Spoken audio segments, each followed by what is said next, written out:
ऋतुराज जी वृंदावन से। राधा वल्लभ श्री राधा वल्लभ श्री हरिवंश। गुरुदेव आपके चरणों में दंडवत प्रणाम।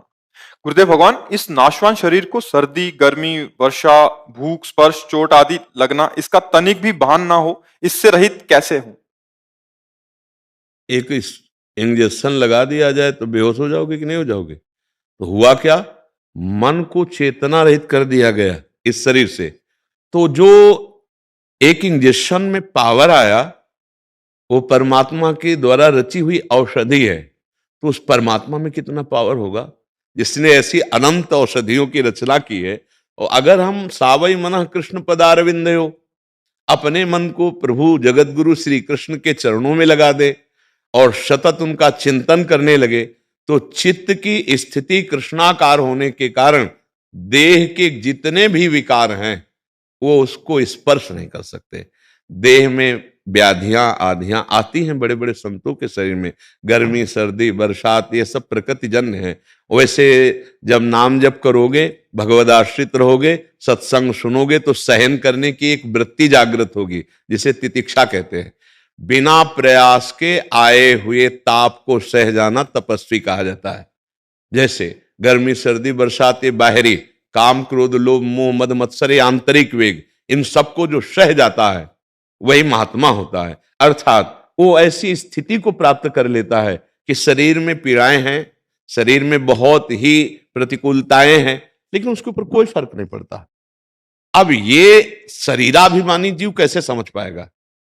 जो जीव शरीर भाव को प्राप्त कैसे समझ? तो इसीलिए साधन चतुष्टय का वर्णन हुआ है कि ऐसे संतों का संग करे जिससे नित्यानित्य वस्तु का विवेक हो, लोक परलोक के भोगों का वैराग्य हो, चित्त निरंतर अपने लक्ष्य के चिंतन में लगा रहे, समस्त इंद्रियां अपने गोलकों पे स्थित रहे, मन उसी तत्व का मनन करे, तो दम और उपरति, समस्त भोगों को यद्यपि सुखद लग रहे पर भोगेंगे नहीं, इसे त्याग कहते हैं।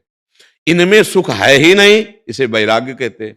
और ये भोगने योग्य वस्तु ऐसा भान भी खत्म हो गया, उसे उपरति कहते हैं। सम दम उपरति, तितिक्षा, सहनशील।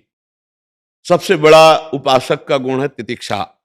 मात्रा स्पर्शास्तु कौन्ते शीतोष्ण सुख दुखदा आगमा पाइनो अनित्यास्तात् तितिक्षस्व भारत। जो तितिक्षावान हो गया और प्रबल श्रद्धा शास्त्र में, गुरुजनों के वाक्यों में, तो शम दम उपरति तितिक्षा, श्रद्धा और समाधान, बुद्धि में दृढ़ निश्चय कि परमात्मा के सिवा कुछ सत्य नहीं, कुछ नहीं, परमात्मा के सिवा कुछ नहीं।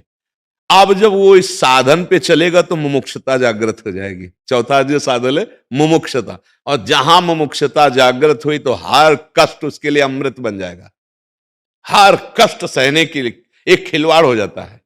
मान अपमान, दुख सुख, लाभ हानि, यहां तक कि मृत्यु भी उसके लिए खिलौना हो जाती है, कोई फर्क नहीं पड़ता उसे। पर अब इतनी ऊंचाई पर चढ़ने के लिए सदगुरु का बाद भी पूरी परीक्षाएं होती है मुमुक्षु की। हाँ, देखो, जब हमने मुमुक्षुता का मतलब हमने जब लक्ष्य बना लिया, तो अब हनुमान जी की तरह ये होना चाहिए, राम काज कीन्हे बिन मोहि काम विश्राम। किसी मनोरंजन वाटिका में ना घुस जाए, किसी भी इंद्री की मनोरंजन वाटिका में ना घुस जाए, नहीं मुमुक्षुता मंद पड़ जाएगी। और हो सकता है कि हट भी जाए, क्योंकि प्रबल भगवान की माया है। इसीलिए साधु समागम के द्वारा आग बढ़ती जाए, मुमुक्षुता की आग बढ़ती जाए। तो इसका बिल्कुल सरल साधन है, संतों का संग करे, गंदे आचरण शरीर से होने ना पावे, दूसरों को सुख देने वाले आचरण करे, और नाम जप करे, और कुछ समय एकांत में बैठकर शास्त्रों का स्वाध्याय करे। शास्त्र परम गुरु हैं और उनका मनन करने से दिव्य ज्ञान की जागृति होती है। और शास्त्र स्वाध्याय, संतों का संग, शुभ आचरण, और वो भी कर्ता भाव से रहित भगवत समर्पित कर दे, बहुत जल्दी हृदय, हाँ, वो इस ऐसी स्थिति में आ जाएगा कि ये दुख सुख उसको व्यापेंगे नहीं।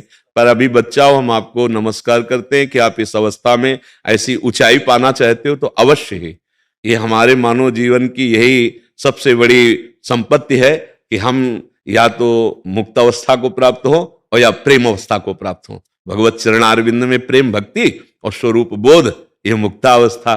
खूब नाम जप करो, अच्छे आचरण करो, गुरुजनों की सेवा करो, इससे हृदय बहुत पवित्र होता है। भाई, वृद्धों की सेवा करो, ठीक है।